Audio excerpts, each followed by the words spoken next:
There is a phrase in Spanish, hoy por ti, mañana por mí.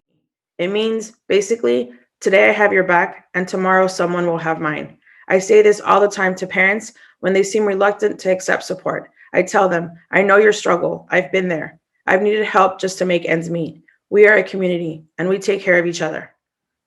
I started the Basic Needs Center last year in direct response to what parents of my students were telling me on a daily basis.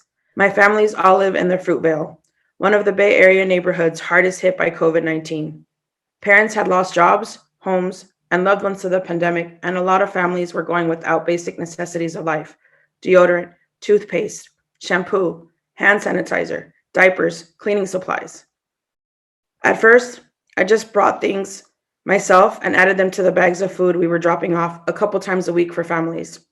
Then some teachers at my school started contributing items. Then we put the word out to the larger Oakland Leaf community, and now we've got a whole classroom full of supplies.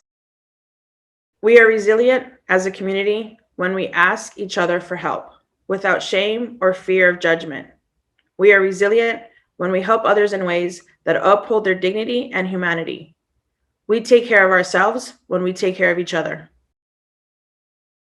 In my role at Oakland Leaf, I think a lot about resiliency and wellness, both in terms of the individual humans who make up Oakland Leaf and the organization as a whole.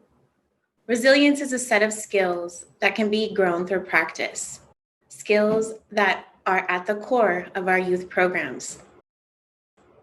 One of these skills that often gets overlooked, especially in our workplaces, is gratitude and appreciation.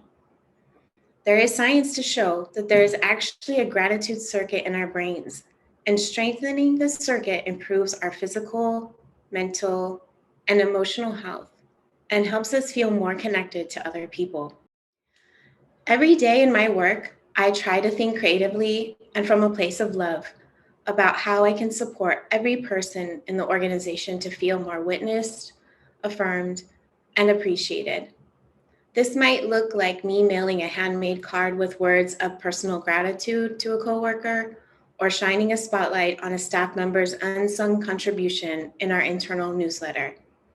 In every after school program session and staff meeting, we prioritize intentional space for much loves, what we call our appreciations.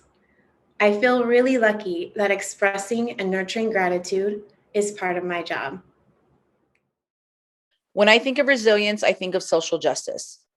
Even with something that literally affects everyone on the planet, like the pandemic, some communities are suffering much more than others, and those same communities have the least access to resources to make it through and recover, to be resilient.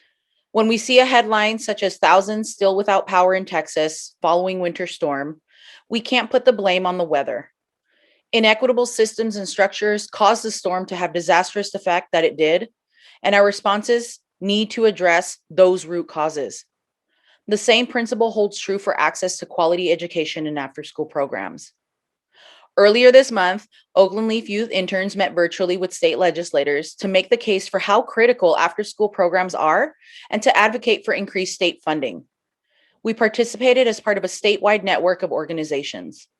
There is power in numbers and coordinated action, and understanding ourselves as part of a larger ecosystem of organizations, government agencies, and policymakers is critical to our sustainability. We cannot expect youth to be resilient, to keep bouncing back after experiencing one hardship after another, unless we are fighting for and with young people for the resources and opportunities that they deserve.